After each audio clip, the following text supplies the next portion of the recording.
Hello, my name is Joshua Beretta, and today I'm going to be doing a film critique video over Zombieland. So, before I start with anything though, I just kind of want to say how everything is in the movie or how it all started. And basically, it's kind of like a virus attacked the entire world, and it basically turned everyone into a zombie or a flesh-eating zombie, except for these four characters that somehow survived it. They didn't get infected by it. So the first one is Columbus, which he's an awkward nerd, kind of like video game stereotype. He plays games on the computer. He doesn't leave his house. So yeah, he has the elements of depth. This would be his rules that he comes up with, and they actually come up or show a bunch of his rules on screen, and they give examples as well. He's humorous, he's awkward, he's intelligent, self-conscious, and also displaced. This makes him the perfect protagonist as well. Tallahassee, on the other hand, he's sort of like a redneck zombie killer. He loves guns and he likes big SUVs. As you'll see whenever he first comes up in the movie, he's driving a early 2000s Cadillac Escalade that he probably stole anyway, since there's nobody there in the world. And it has a big welded plow in the front, probably to kill zombies whenever they're in front of him, and it won't damage the vehicle. He's also considered the yang to Columbus's yin, which I'll go a little bit into that a little bit later. Yeah. Wichita, on the other hand, she's kind of like the mean chick with trust issues, probably around Columbus's age. She likes playing tricks on the two male characters all the time. And she's also Little Rock's right-hand man during the movie. As far as Little Rock, she's a 12-year-old girl that plays by two extremes. One is, well, she's 12 and she looks like an innocent little girl, but that's to be mistaken because she also knows how to shoot guns and all that stuff.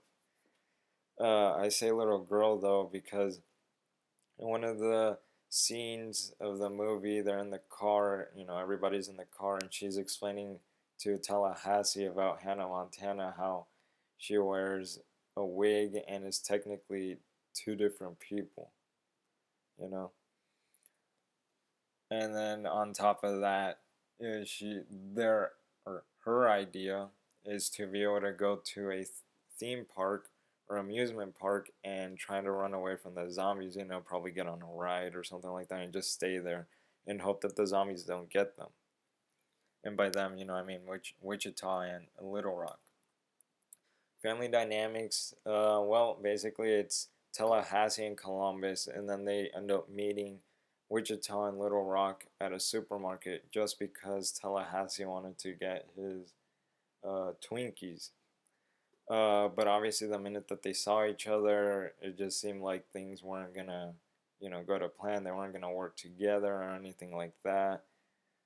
So basically, Wichita and Little Rock had it planned to steal all the guns that Tallahassee and Columbus brought, including their car. Family dynamics continued.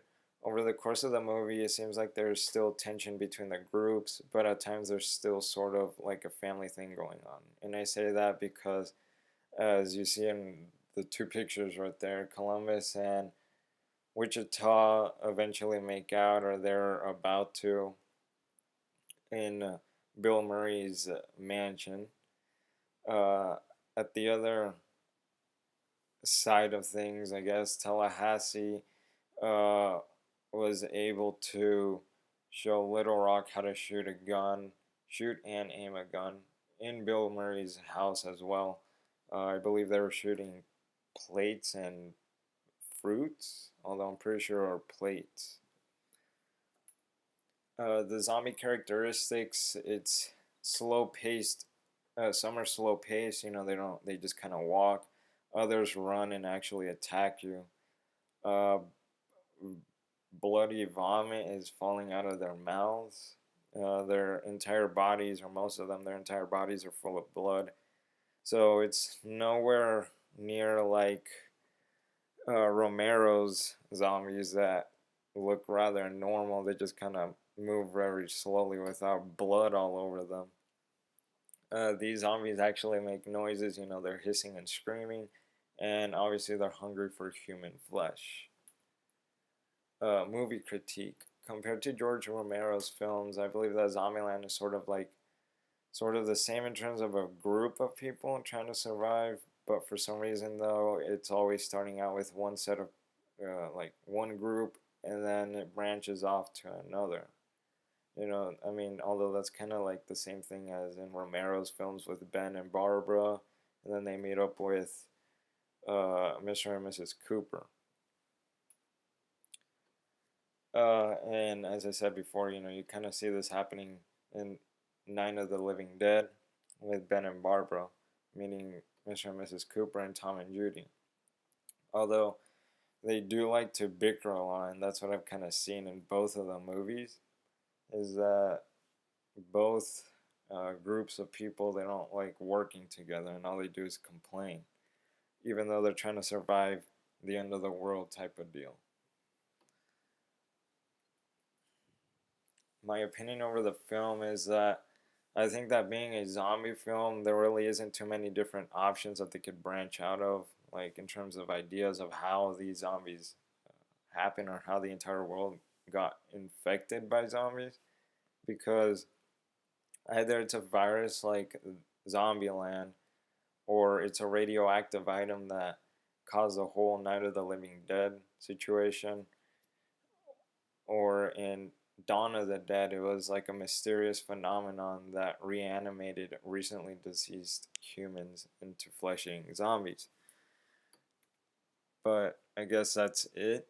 But other than that, my opinions of the film, though, for real, is that I do recommend watching Zombieland if you haven't seen it already, even though it's kind of like a 9-year-old movie, but it does have its funny moments.